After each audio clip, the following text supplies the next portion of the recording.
सुप्रभात बच्चों। आज मैं आपको आपकी हिंदी सेकंड का पार्ट 2 वर्ण एवं वर्णमाला पढ़ाने जा रही हूँ। तो ध्यान से सुनिएगा। वर्ण, ठीक है। सबसे पहले हम पढ़ेंगे वर्ण क्या है। अब देखिए यहाँ पे कुछ शब्द जैसे जहाज, मोर, गाजर, मूली, ठीक है। इनको क्या किया गया है? तोड़ा गया है। कैसे तोड़ा गया है? देखो, ज, हा, च। तो जा के साथ किसका साउंड आ रहा है? अ का। हा के साथ आ, और जा के साथ अगेन अ। तो हम इसे कैसे तोड़ेंगे? जा प्लस आ प्लस हा प्लस आ प्लस ज प्लस अ, ठीक है। तो ज, ठीक है, ज प्लस अ, तो ज। ह प्लस आ, हा पे किसकी मात्रा लग जाएगी? आ। तो ज हा, फिर ज प्लस अ, ज। तो क्या बना? जहाज। तो इसमें कितनी ध्वनियाँ हैं? 1 2 3 4 5 6। अब आप इनको क्या नहीं कर सकते हो? इन ध्वनियों को और अधिक नहीं तोड़ सकते हो, ठीक है। ठीक है, वैसे ही मोर है। मोर में क्या है? माँ प्लस ओ प्लस रा प्लस अ। इसमें कितनी ध्वनियाँ? 1 2 3 4। आप इन ध्वनियों को क्या नहीं कर सकते हो? आप और अधिक नहीं तोड़ सकते हो। ऐसे ही गाजर में कितनी ध्वनियाँ हैं? 6 ध्वनियाँ हैं। मूली में कितनी ध्वनियाँ हैं? 4 ध्वनियाँ हैं, ठीक है। तो वर्ण की क्या परिभाषा होगी कि ध्वनि जिस मूल ध्वनि के, किसके? इनके, ठीक है जी, इनके और अधिक टुकड़े ना किए जा सके उसे क्या कहते हैं? वर्ण कहते हैं, ठीक है। जिन मूल ध्वनियों के मतलब ज प्लस अ प्लस ह प्लस आ प्लस ज प्लस अ, ये सब क्या है? ध्वनियाँ हैं। आप इन ध्वनियों के क्या नहीं कर सकते? और अधिक टुकड़े नहीं कर सकते हैं, ठीक है। तो वर्ण किसे कहते हैं? जिस मूल ध्वनि के और अधिक टुकड़े न किए जा सके उसे वर्ण कहते हैं। जिस मूल ध्वनि के और अधिक टुकड़े न किए जा सके उसे वर्ण कहते हैं। अब देखो, वर्ण के कितने भेद होते हैं? वर्ण के 2 भेद होते हैं। पहला होता है सहायता पाने वाले वर्ण, और दूसरा होता है सहायता देने वाले वर्ण। कौन कौन से? सहायता पाने वाले वर्ण और सहायता देने वाले वर्ण, ठीक है। अब सहायता पाने वाले वर्ण कौन से होते हैं? अब देखिए, जब आपने जहाज को देखा, आपने ना जहाज को जब हमने ब्रेक तोड़ा था, ज प्लस अ प्लस ह प्लस आ प्लस ज प्लस अ। तो इन देखो, अपनी ज के नीचे क्या लगा है? इसे कहते हैं हलंत। क्या कहते हैं? जो ह के नीचे लगा है इसे कहते हैं हलंत, ठीक है। ये सब क्या है? हलंत। तो जिन वर्णों के नीचे हलंत लगे हुए होते हैं वो सहायता पाने वाले वर्ण होते हैं, और जो इनके साथ जोड़े हैं जैसे अ आ औ, ये क्या है? सहायता देने वाले वर्ण, ठीक है।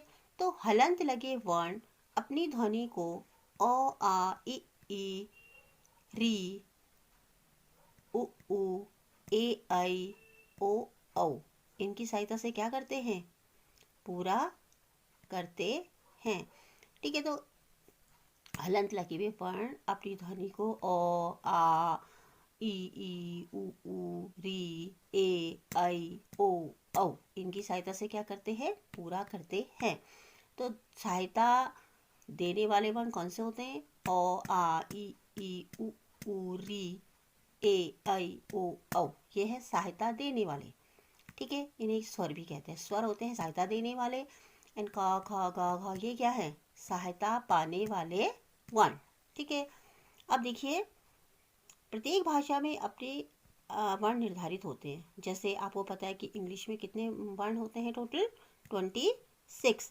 ऐसे ही हिंदी में कितने होते हैं? हिंदी वर्णमाला में 52 वर्ण होते हैं। कितने वर्ण होते हैं? 52 वर्ण, ठीक है। इंग्लिश में 26 वर्ण और हिंदी में होते हैं आपके 52 वर्ण, अ से लेके ज्ञ तक, और उसके साथ श्र, ड और ढ, ये क्या होते हैं? इन सबको मिला के कितने वर्ण होते हैं? 52। अब देखिए, इन वर्णमालाओं में 2 प्रकार के वर्ण होते हैं, ठीक है। हिंदी वर्णमाला में 2 प्रकार के वर्ण होते हैं। एक पहला होता है स्वर, दूसरा होता है व्यंजन, ठीक है। हिंदी वर्णमाला में 2 प्रकार के वर्ण होते हैं, स्वर तथा व्यंजन। अब स्वर कितने होते हैं? देखो, स्वर होते हैं 11। अ आ ई उ री ए आई ओ औ। स्वर होते हैं 11। ठीक है, अब हिंदी में कितने व्यंजन होते हैं? हिंदी में 33 व्यंजन होते हैं। कौन कौन से? क ख ग घ ड, च छ ज झ य, ट ठ ड ढ ण, त थ द ध न, प फ ब भ म, य र ल व स स ह। ये क्या है? 33 व्यंजन। ठीक है, और अक्ष, त्र, य और स्र ये क्या होते हैं? संयुक्त व्यंजन होते हैं। ड और ढ ये है अतिरिक्त वर्ण। ठीक है, अब आगे देखिए। जो स्वर होते हैं उसके दो भेद होते हैं। कौन कौन से? ह्रस्व स्वर और दीर्घ स्वर। कौन कौन से? ह्रस्व स्वर, दीर्घ स्वर। ह्रस्व स्वर में कौन कौन से वर्ण आते हैं? अ, इ, उ, री। ठीक है, ये होते हैं ह्रस्व स्वर। कौन कौन से? अ, इ, उ और री। एंड दीर्घ स्वर आ, ई, उ, ए, ऐ, ओ, औ। ठीक है, कौन कौन से? आ, ई, उ, ए, आई, ओ और औ। अब है व्यंजन के भेद। व्यंजन कितने प्रकार के होते हैं? व्यंजन 5 प्रकार के होते हैं। कौन कौन से? स्पर्श व्यंजन, अंतस्थ व्यंजन, ऊष्म व्यंजन, संयुक्त व्यंजन और अयोग वाह। कौन कौन से? स्पर्श व्यंजन, अंतस्थ व्यंजन, ऊष्म व्यंजन, संयुक्त व्यंजन और अयोग वाह। ठीक है, सबसे पहले है स्पर्श व्यंजन। तो देखिए, स्पर्श व्यंजन जो होते हैं आपके कहाँ से कहाँ तक होते हैं? का से लेके माँ तक ये आते हैं। किसमें? स्पर्श व्यंजन में। ठीक है, अब इनके जो उच्चारण स्थान होते हैं वो अलग अलग होते हैं। जैसे क वर्ग में क, ख, ग, घ, ड। ठीक है, इनका उच्चारण स्थान होता है कंठ। कंठ मीन्स आपका गला। च वर्ग च, छ, ज, झ, य। इसका उच्चारण स्थान होता है तालु। तालु मीन्स आपके मुंह में जो आपके मुंह का ऊपर का हिस्सा है। ठीक है, जहाँ इन वर्णों को बोलते हैं आपकी टंग टकराएगी। देखो च, छ, ये क्या है? उसे कहते हैं तालु। ठीक है, ट वर्ग ट, ठ, ड, ढ और ण। ये होते हैं मूर्धा। इनका उच्चारण ऐसा होता है। मूर्धा मीन्स होता है जो आपके सामने के दांत है ना, उनके जो पीछे का हिस्सा है, जब आप बोलते हो ना इन वर्णों को तो आपकी टंग वहाँ पर टकराती है। देखो टा, ठ, उस जगह को हम कहते उसे कहते हैं हम मूर्धा। ठीक है, फिर है त वर्ग त, थ, द, ध, न, दंत। इनका उच्चारण स्थान होता है आपके दांत। फिर है प वर्ग प, फ, ब, भ, म। इनका उच्चारण स्थान होता है ओष्ठ। ओष्ठ मीन्स आपके होंठ। ठीक है, अब है अंतस्थ व्यंजन। अंतस्थ व्यंजन कौन कौन से होते हैं?